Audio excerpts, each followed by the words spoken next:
listening as a background. The kind of chemicals that start to move through your listening body like a meditation. even, are much more tonic-oriented than toxic-oriented. Frequency plus intent equals healing. And you drop down into what we call a very deep state of meditation.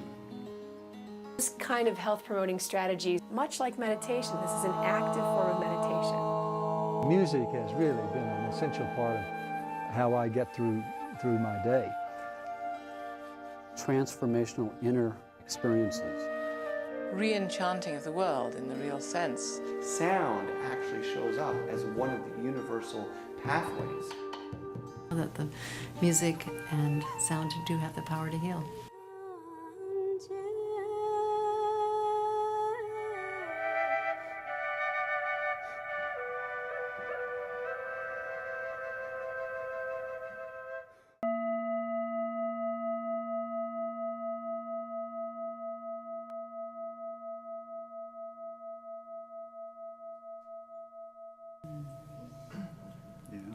Yeah.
I'm Dean Evenson, co-founder of Soundings of the Planet. And our mission is to bring more peace and joy to the planet. We are musicians as well as multimedia artists. I'm Dudley Evenson, and Dean and I started Soundings of the Planet in 1979. And our motto is Peace Through Music, and we're also video artists as well, so we've been doing that since 1970. And we really are seeing the benefit of bringing the visuals and the music all together to create a state of peace that people can heal. Our roots start musically. I started playing when I was 10 years old, playing flute, and had 10 years of classical training. But the impetus for Soundings of the Planet came from our interaction with Native American people and their belief systems, which were very holistic and very awe-inspiring. And also, obviously, in touch with the planet as our mother, and we wanted to bring that message out to other people. And we felt music was a perfect way to do that. Music along with sounds of the planet, of the birds and animals and things like that. I think Dean was one of the very first people who really went out and recorded the sounds of nature and then incorporated into the music. So that happened in 1979. He went out into, well, why don't you tell that story? Going out into the desert. Oh, yeah. The first recording we did, I went out into the desert and set up the microphones, stereo mics about 100 feet apart, and recorded the birds as they came up in the desert canyon of Tucson. And that became the inspiration and the basis for our first recording, which was called Desert Dawn Song. And we took it in, the bird sounds, the natural sounds, into the studio, and then Dudley and I played music to it along with another musician, cellist and harpist, and created a blend of natural sounds and harp and flute and cello. And we released that tape. It was just a little cassette tape along with 4 other tapes. We had one with Ram Dass. Actually, our story connecting with Ram Dass is interesting because for many years we had been doing video all throughout the 70s, and it was the early portable half-inch black and white, and it's 35-pound portapack. It was schlepping around, and we were interviewing native elders and Indian gurus and environmentalists and healers and on just this whole emerging consciousness. And so, but we had all these videos at the end of the 70s, and they were basically what we felt was important and so valuable for people to know. But we didn't have a distribution system. There were no VCRs. There were no, cable was just getting started. And so we had a lot of material, but there was no outlet. And realizing the importance, we were artists, but we wanted to share it. That's why we were doing it. So when we recorded a Ram Dass lecture in Tucson, Arizona, and then we said, oh, if anybody wants them, here's a little coupon. You can get your tape for $5 or whatever. We got 50 orders, and we thought, well, gee, people have cassette players at home. So it just allowed us to be able to go back in and reevaluate our path at that point. And it wasn't that we got off of it completely, but we just sidestepped back into audio. Because Dean had been doing music and recording engineering. Yes, for quite a while. I was trained as a recording engineer after getting out of graduate school in New York City. So. And he studied molecular biology, so he has the sort of scientific and the left brain, right brain, I think, is very balanced in this guy, which is helpful. Actually, the first place I moved to in New York City was across the hall from Dudley. In 1968. In Lower East Side of Manhattan. And it was a powerful time. Just to, so much happening, and we were just on the same path. My mother used to always say, Dudley, you're too idealistic, the world isn't that way, you're going to be disappointed. And I just went, oh, but, I want to feel that there's hope, and I want to feel that there's a positive outcome that we can make on this planet. So then I met Dean, and it was just like, oh, okay, now we have a reflection, and we could just mutually reinforce each other. And we were so inspired, immediately got into the video and just really learned so much. And now the things that were just starting in the 70s, are getting into the mainstream, yoga and massage and all the healing modalities. Acupuncture was illegal for a while, you know, so it took a long time for these things to happen, and you just almost give up hope because you feel like people aren't getting it. And then by creating the music, we also have just sort of been magnets for fabulous musicians all around different cultures, and we've been really blessed in that way. Yeah, we've worked with musicians from China and India and Russia and Brazil, I don't know. France, everywhere. Many places, so it's really been amazing. And the music that comes out of it, our process of music comes out of the moment. That's how we feel more comfortable. And it, you know, I mean, a composer writes it down, but they're hearing it also. So we just play it and work with other musicians that can do that. And that spontaneity comes through in the music. And of course, the intention of the musicians comes through a lot stronger that way. And I think what's happened too, because we've been trying to analyze how our music works, what we've discovered, first of all, we started getting feedback. We were originally making music because we wanted to be a voice of the planet, a voice of the earth, as Dean said, the native wisdom, and we really wanted to share that. It was so important to us for our survival. You know, one of the very first videotapes we made was at the UN Conference on the Human Environment in Stockholm, Sweden in 1972. And then the next year, Dean was invited out to Wounded Knee to videotape the siege at Wounded Knee. And so I ended up staying in South Dakota for a whole month and really connecting with the elders there. And so we were really getting that there's some information that our society needs. We have gone so far away from nature. And so the music we created just had this beautiful natural flow with the harps and flutes and cello and keyboards and guitars.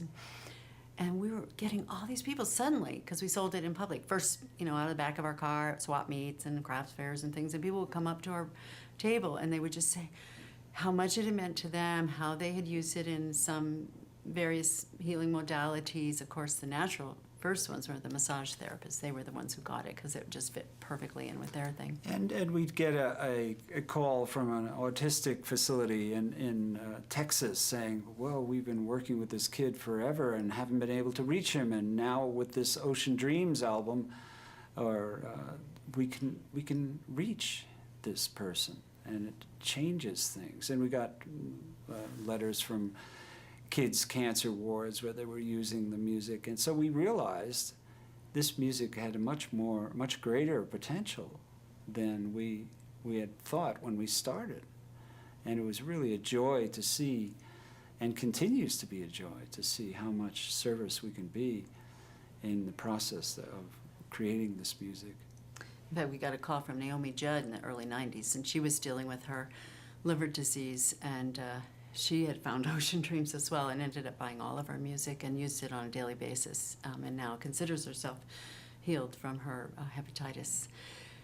So we thought, well, what is it that's creating it? You know, we didn't know, you know, because we were doing it from our heart and actually from a more artistic level. So we knew that it had the beauty and the sense of joy, and we knew what our intention was.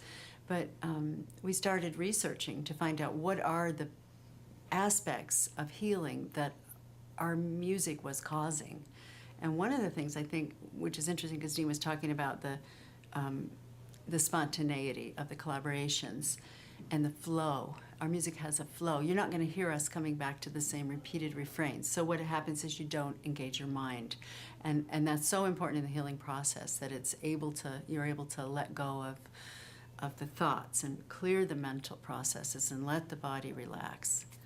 Yeah, and the mind is disengaged. The mind is let go of at that point, and in a good way, where it opens up for the healing to occur. Because when the body is relaxed, that's when healing occurs. And the mind likes to keep the body rigid and stressed out, the beta mind anyway, the busy mind. But as we learn how to relax, which is what all meditation and yoga is all about, and Qigong and various other modalities, bringing the body into a restful, peaceful state allows the body's own system to repair itself. And it also allows us to empty out the thought and the mind patterns that we put on ourselves, which then become physical patterns in our body. And when we're all worried about stuff, it translates back into our physical systems.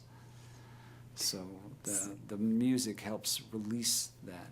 It kind of puts that on vacation for a while so the body can get to its own self. And it helps natural process. It's very interesting.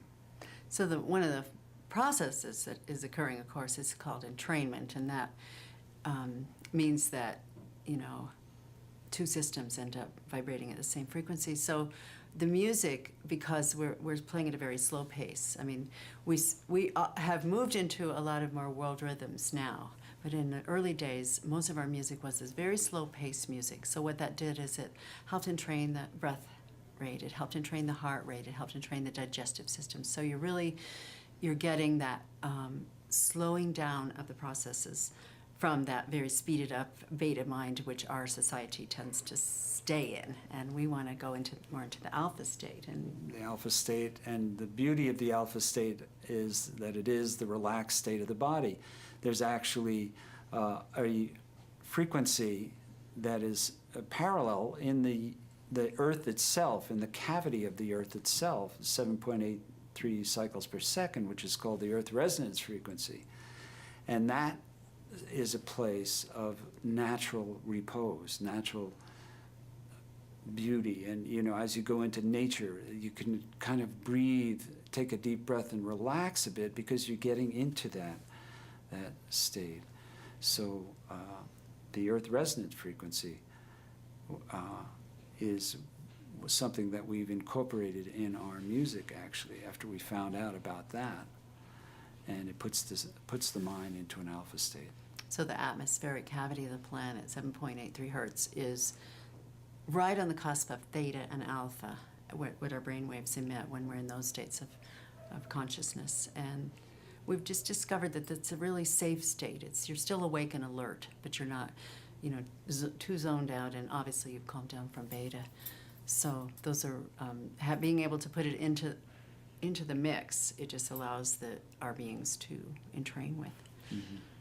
So what's interesting to us, we go out to conferences, and it's just a real pleasure to be there, because people come to us who have been using our music over the years and give us such support because of such feedback, such good feedback, because of what's happened in their own personal lives. And it's a surprise to us, of course, but it's also a real honor, and we really appreciate that. And it's just from massage therapists to other healing therapists, and regular folks, and kids, and moms having kids and calming kids down, and people calming their pets down, and people having birthings, and people having passing aways too, to the music. It just helps people get into another state beyond again, that busy mind state. we're not obviously claiming that you listen to our music and you're suddenly going to be healed from all your diseases, but That's up to you. yeah, it is up to you, and it's a partnership, because what happens is you need to create the environment for healing to occur, and so that's where we come in. We're offering an experience, a meditative calming experience that can support people in their own healing process. And it still works functionally, particularly if you're doing creative work too, to have this kind of music playing, because it brings that out also. They're creativity. They're currently using our music in a study at Bon Secours Hospital. I believe it's in South Carolina, and what they're doing is let people choose their music in different styles, and we actually happen to have quite a few different styles. So they pick the music and they play it, and the whole process involves. You end up with research that says hospital stay is decreased because you've used the music. Less pain medication is required. They're looking at what they can prove with measurable results in double-blind studies. So there's a lot of that kind of research that's happening that is going to help propel the movement. And Yeah, there's another area which has just happened recently with us is at Walter Reed Medical Hospital in Washington, D.C. The head chaplain is passing out our music along with discmans to the wounded coming back from Iraq, and it seems to be helping. I said, well, can you give me any numbers? Because everybody asks for numbers. And he said, well, about 90% of the guys are really appreciating, and the other 10%, their wives really appreciate it. So we feel that's a place that we really want to help about, Well, our motto is peace through music, and we're peace people. So but we keep hearing this, support the troops. How can we do that? And we figured we finally found a tangible way that we can help. And by being able to offer the music to these people coming back from combat and see, positive results. And one guy said, this is the best thing that I've gotten since I've been at Walter Reed. Just, that there's a tangible thing that they can do. We've also put together a DVD called Eagle River, and Dean has been out videotaping the eagles for 15 years near where we live. And they're just beautiful, beautiful images, very inspiring. And the eagle being sort of the American symbol, but it's also a very meditative bird. Yeah, spending so much time with the eagles, the amazing thing is they just hang out and meditate most of the time, and then every once in a while they'll kind of fall off the branch and fly off and come down and get some salmon and hang out with the seagulls and then go back up, and or they'll jostle and play with other eagles, but it's a beautiful thing, and they're really with the moment, if you will. They're not that aggressive a bird, It's not like they're an attack bird at all. They are scavengers. Yeah, but they are. They're fish hawks, but it's a wonderful thing. Yeah. Well, so in addition to the basic, over an hour of beautiful images and music, we've created 3 guided meditations to help people. First of all, giving them an overview of what the systems can be. For instance, starting with the breath, and then moving into relaxation of the body, and then moving into clearing the mind.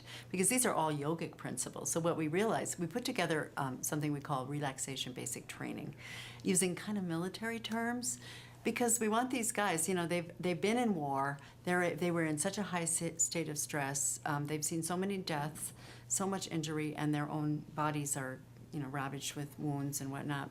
And even if they don't have physical wounds, they have mental wounds. And I don't care who you are, you're going to have mental wounds if you've been in combat, because it's a very, very serious. We tend to call it post-traumatic stress response, rather than syndrome or disorder, because we're not seeing it as a disorder. We're seeing it as a natural. It's a natural response to. We're not made. I personally, I don't believe we're made to go out and kill people, and I understand this. Aspect of it on the planet, but ultimately when you get down to it, it just doesn't feel good going around killing someone else. So the purpose of the program is to be able to bring high intention of healing into people who have been in very high stress, and it's useful also for people beyond war. It doesn't have to have been to war, but trauma and stress is a huge part of our society. There's a lot of anybody who's been in an accident, or there's domestic violence, or any kind of thing where people have been attacked, and they need to go through a whole reprogramming process. And it was just interesting, as we were writing the manual and putting together the meditations for the Eagle River DVD, we realized that we're really teaching them about yoga. It's this yoga of sound. And so to be able to offer these ideas to the military, this is good. And so the more, I just feel like we can make much better decisions if we're in a relaxed state and if we've overcome a lot of our trauma. So that's just something we're excited. And it also, the video includes our presentation at Walter Reed, where we played the Eagle River DVD behind us, and people were they want it, because they know part of what you're overcoming with war is you're overcoming the negative imagery of war. So in addition to the calming sounds and the calming music and the natural sounds, the visuals are so important. So I appreciate what you're doing here on the Harmony channel, because Yeah. I think this is going to be a really important part of our healing as a society. What we come with is knowing nature and knowing how healing nature is. So what we have been working with is natural images. We feel they're very powerful and very strong. I really enjoy computerized imagery, but the natural image is so phenomenal and so complex, and they're way beyond no matter what kind of computer you have. It's always has such richness to it and such depth to it. So we really enjoy bringing through the natural images, and obviously when you join beautiful natural images with gentle music with natural sounds in it, it creates an environment that helps people get back to a state of peace. And also we're looking at the beauty of diverse systems, because Dean, as a molecular biologist, has always been studying nature anyway. And so to be able to appreciate, I say Dean has a great job. He gets to go sit by a river and meditate with a camera. I mean, he's on it. But it's like, then you even get to focus in more. So his process of even gathering these sounds and images becomes part of who he is. I think that's one of the reasons he's such a mellow guy. What are you talking about? You know, there's just something that you have to appreciate in nature, being part of our healing process. And I guess that's how we start, again, starting with adding natural sounds to our audio, and now to be able to bring in the video and to bring in the nature images, because let's face it, so many of our people in our modern society live in cities. They're surrounded by 60-cycle hum. They've got all the technologies, and we do too. We have computers. We love it. We love the technology. But we've got to take a break sometimes from this high-tech stuff and go into a space that is the divine order, because nature has divine order. We humans are just learning. We're just trying to figure it out. What is the point of it all? And we try to put things together, and we build these cities and magnificent structures, cathedrals, whatever. But to be able to reground ourselves, to root ourselves in nature, and then from there, all other things can be possible. And of course, it's caring for nature in the process. The more you learn about nature, the more you be with nature, you understand how delicate, fragile this planet is that we live on. It's incredible. You know, what a blessing, what a joy to live here, because it's such a special place amongst the whole universe. There may be other planets like this, but I don't know of any. This is the one we got. Yeah. Well, also talking about nature, as we've been interviewing people for our Sound Healing DVD, it's fascinating because there are very many different opinions, modalities, therapies, positions, and points of view, and even research that has proven this one or that one.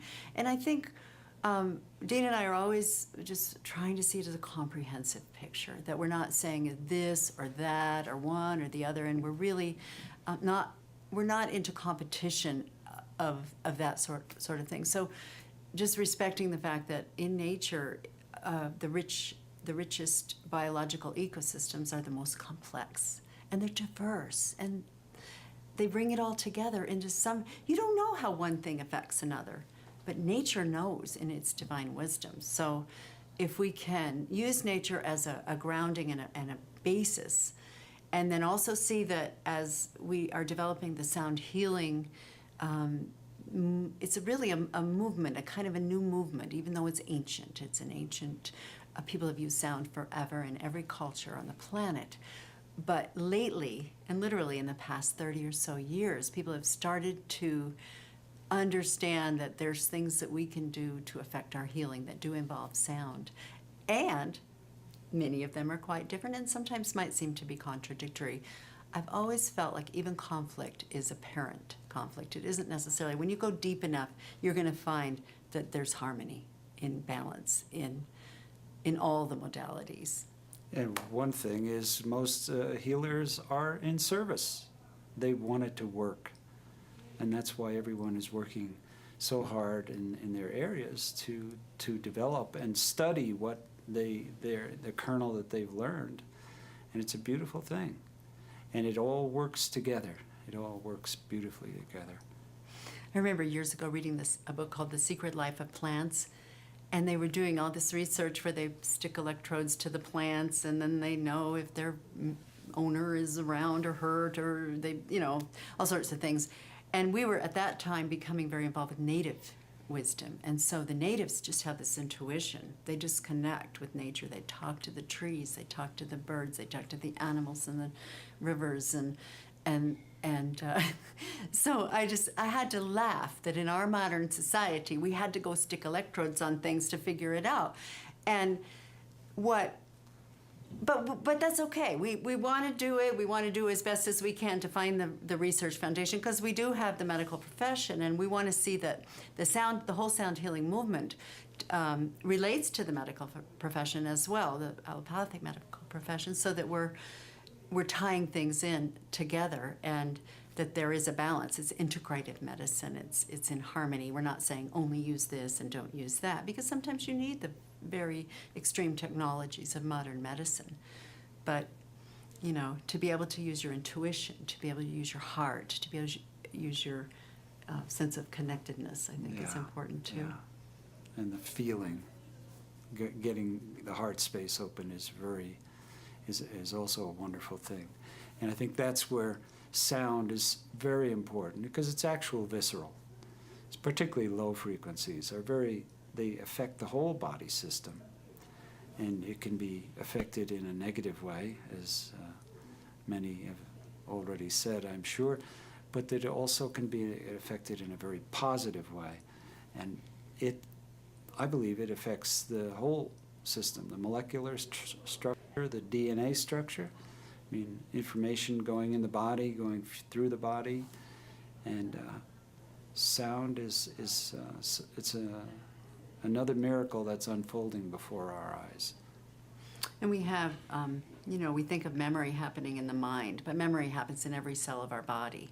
So sometimes if people are trying to overcome trauma or to try to heal themselves, you want to touch all parts of the being. And of course, if you do connect with the mind does control. And I had a particular incident occur with my own health a few years ago. I was had a lot of hearing loss, and I was having dizziness and nausea, and it went on for about a year. It was very extreme, and I actually went to some of Don Campbell's workshops to try to I thought maybe the toning would help, or whatever.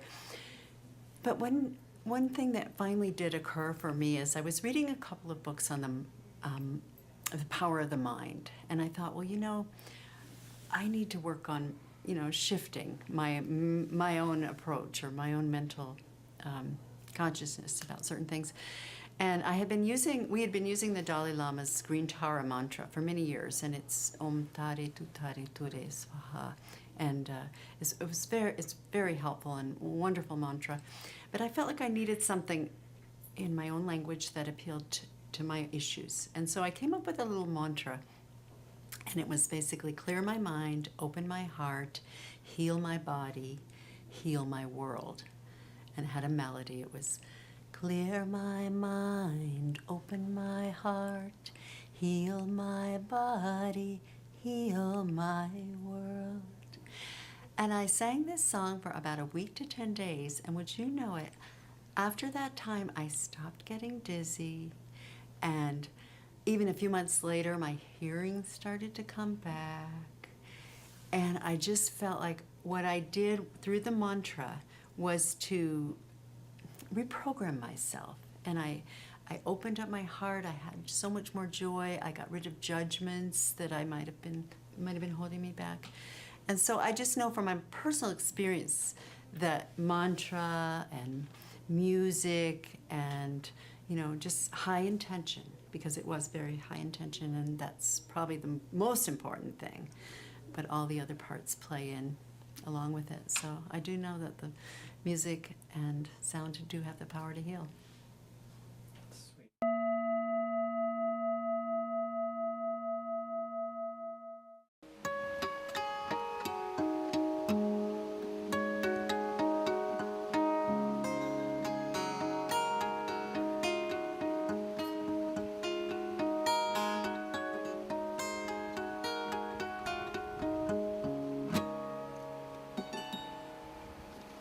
Harmonic heaven. It all began in 1987 during the Harmonic Convergence weekend. I was out and about on a motorcycle, and a truck pulled in front of me. Before at that time, I was doing a lot of heavy drugs and drinking alcohol and just hanging out with the wrong type of crowds. And but before that accident, I was walking down the street. This was in Arizona, and I was asking Creator God, there's got to be something more than what I'm doing with my life. And so I was cruising down the street, and this truck pulled right in front of me, and at that moment I knew there was no way out of it. So I just let go and surrendered and said, okay, this is it.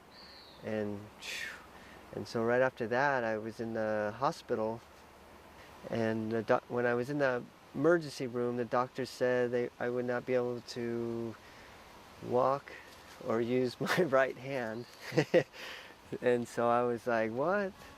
And somebody mysteriously laid a guitar on my bed, and I just started picking up the guitar, even though this finger was damaged and I was in lots of pain and had steel rods in my leg, and I had this strong calling to pick up this instrument and start connecting with it. And so I felt like that motorcycle accident was a blessing in disguise.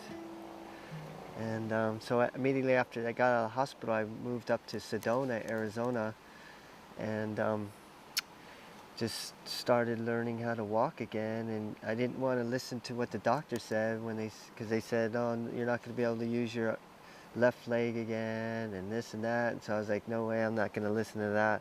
And so I just was in this beautiful area, and the frequencies up there are so strong and profound that it just healed me. And then at that same time, I was picking up the frequencies sound-wise, and I felt after that accident, I became more sensitive, more clairvoyant, just more open to just a different perspective on life, and just being more open to it. And so I kind of tuned into those frequencies in Sedona and started emanating it through the guitar. And so I just started playing music after that, and I felt like it's a calling for me to share what I experienced with sound through the guitar to help inspire others in their healing. And then from there I went to Hawaii and lived on a beach for about a year and swam with dolphins and whales, and they taught me a lot about their sounds in their world, and that helped me open up even more about sound healing. Sound is healing, and healing is sound. And so I feel my mission of intent is to bring those frequencies out to the rest of the world, to help open up people in their creativity, their healing, their their evolution. Okay.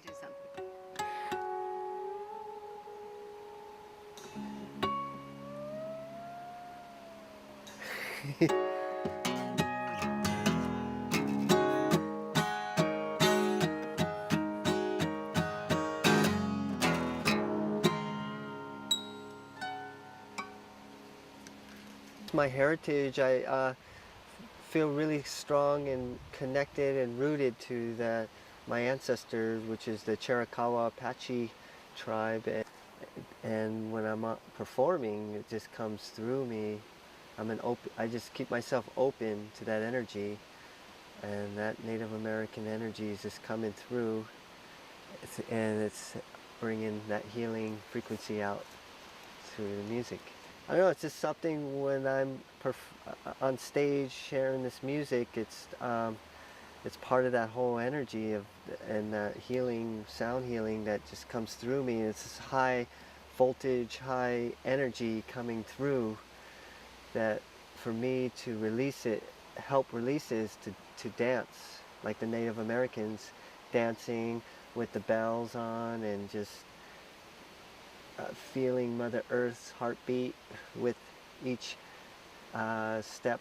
Nature is a strong influence and force for me.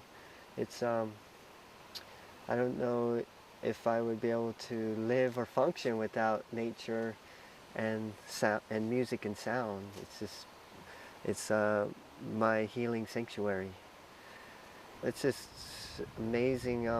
I just feel blessed and a privilege to be here on this planet to help share this frequency, the sound healing frequency, to assist others in their healing.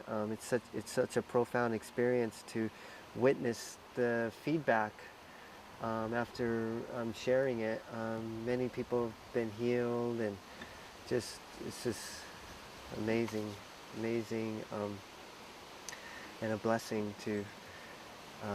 It keeps me humble to keep doing what I'm doing, and I know what I'm doing is a blessing for all, including me, and so I feel like it's important that I'm here on this planet right now to share. I probably have I've created about over 300 tunings now, open tunings, and this is my latest tuning, which I never taught myself how to read or write music, but I do it all by intuitive feeling. And so what I do is I hit a note and I feel the resonation of everything around me, and then from there, if that feels good, and then I start harmonizing from that note down to each string.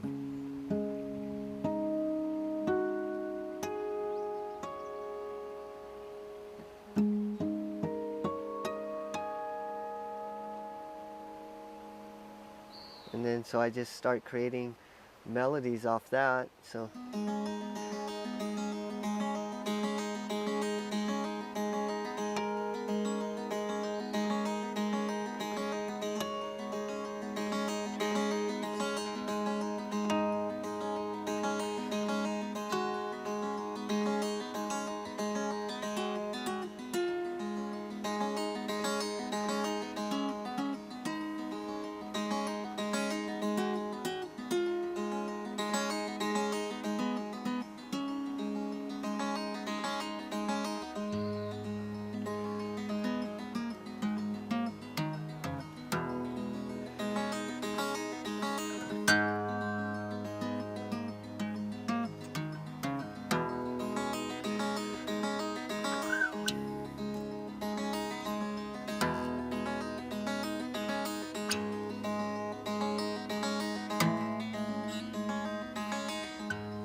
So part of my healing process was going to Hawaii and living on a beach for a year, swimming with whales and dolphins.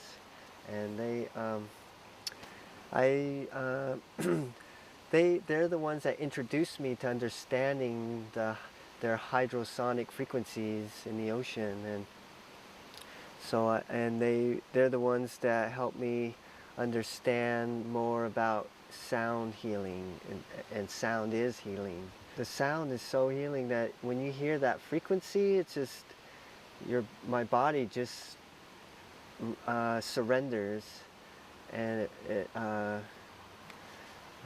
it's a hard thing to explain. It's just something. It's a knowing that the sound is coming through, and it's so strong that it's just it's beyond words. It's the only thing I can, the closest thing I can explain is this. It's an evolutionary language that's been around for since time has begun. That's the sound. That sound is so important for all of us to evolve into a higher state of consciousness. The frequency, that sound, for me, it's connecting to that universal language of sound, which is everything. I mean, without sound, I believe without sound nothing would exist. I mean, everything is sound. So that is a frequency that I call, which is the main the universal language frequency. Yeah. So.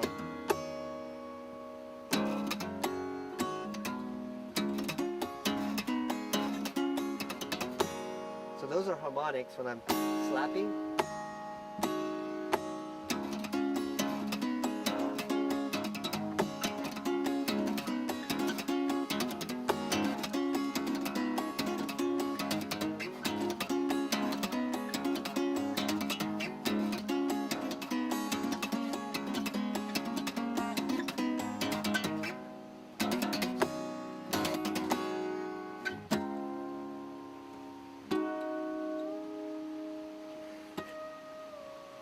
Harmonics. Harmonic heaven.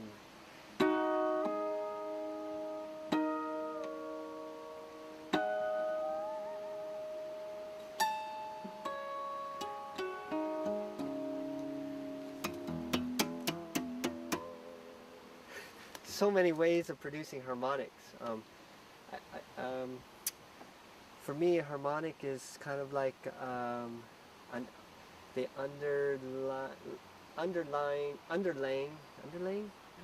underlining of the sound frequency. So it's like, here's the sound, and then the harmonic is underneath it.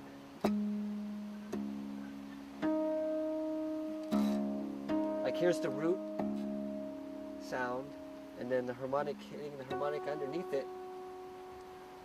So it's kind of like the root is the earth, and the harmonic is the sky, and then so they're in harmony with each other. So it's kind of like that's how I kind of compare harmonics. Is that okay? How did you come up with harmonics? I mean, did you learn that from somebody, or did you just I guess it's a natural transition. When you're playing an instrument, you just start picking up these different sounds when you're playing the instrument. Guitar, flute, piano, you just hear that underlying sound underneath that main sound, and that's the harmonic. So, you know, when you're hitting something, like, kind of hear that. There's two tones, and the harmonic is underneath that. So they kind of play a part, and just like in life, you know, the earth and sky. Yeah, a lot of people just strum. So for some reason, when I'm tapping it, I get more. I can feel more of the rhythmic energy from the earth coming through me. So when I'm hitting it,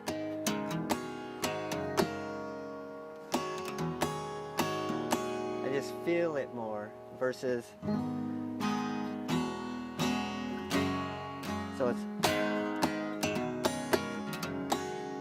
kind of like more rhythmic for me. And do some of the lighter ones too, that you do real gentle, the little soft. Oh yeah, let's see. The soft ones on the neck.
I'm Gary Schwartz, and I'm a professor of psychology, medicine, neurology, psychiatry, and surgery at the University of Arizona, and I'm director of the Laboratory for Advances in Consciousness and Health. I also serve as the corporate director of Development of Energy Healing at Canyon Ranch, which is an organization, a company that's concerned with life enhancement and in the integration of conventional and alternative methods of healing.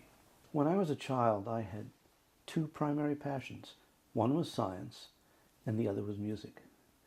And actually, all through both high school and even college, I wasn't sure which path I was going to take, because I had played many instruments, and I had played professional guitar for almost 10 years. And I did that while I was also doing my work in science. And it was a difficult decision to make, the decision to go into science as a primary avocation. I never expected that years later, my background in music and my passion for music would come connected with my scientific and clinical work, and I'd have the opportunity to integrate the two. I did my Ph.D. at Harvard University, and afterwards was on the faculty. And we actually did research looking at the relationship between music and the brain.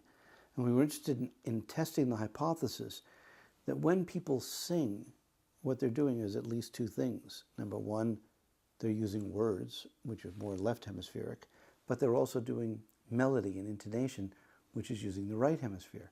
So we recorded EEG from both sides of the brain, and we had three conditions. We had people speaking the lyrics to a song in a monotone, which would be relative left hemisphere. We had whistling the melody to the song, which would be relative right hemisphere. And then we had singing the song, which should supposedly involve both hemispheres. And what we discovered was that when people were saying the lyrics, it was relative left hemisphere. When they were whistling, it was relative right hemisphere. But when they were singing, it activated both sides of the brain. And we published that research in one of the mainstream psychology journals. For 12 years, I was a professor at Yale University of psychology and psychiatry and directed the Yale Psychophysiology Center. And while I was there, a graduate student and I did some research to see what the effects of listening to music while they were under anesthesia in a one-day surgery situation, whether this would have an effect of reducing the experience of pain, reducing the need for pain medication, and also increasing recovery from the anesthesia. So we had two groups of subjects, one who selected music and wore headphones listening to the music while they were in surgery, and we had a control group of people who had headphones on, but there was no music. And what we discovered was that the people who had music during surgery actually reported less pain and used less pain medication and recovered more quickly from the anesthesia, which again was suggesting to me that music could have effects that would be applicable to the healthcare situation. When I moved to the University of Arizona, I had the opportunity to return to doing research on music. And it began because a woman who had a Ph.D. in optical sciences, Dr. Kathy Kreth, decided to do a second Ph.D. in the area of music. And she came to me wishing to integrate her interests in science and music and healing. She asked my advice, and I suggested, given that set of interests, that she might consider wanting to do research on the effects of music on the germination of seeds. Because although there had been many claims that music could affect plants, there'd been really no controlled or systematic research. And Kathy went to her committee, and they approved this kind of research, and so we did a series of experiments.